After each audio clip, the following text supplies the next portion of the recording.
Alright, what is up guys, welcome back to another video on this channel. Today I'm going to show you guys a quick fix on how to fix the arena modes not showing up. I just fixed it right now.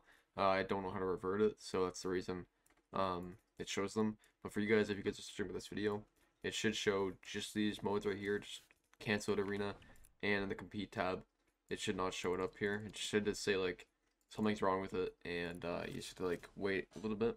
But today I'm going to show you guys how to fix it. I was just messing around with my settings, just seeing if I could do anything, and I actually did find a way.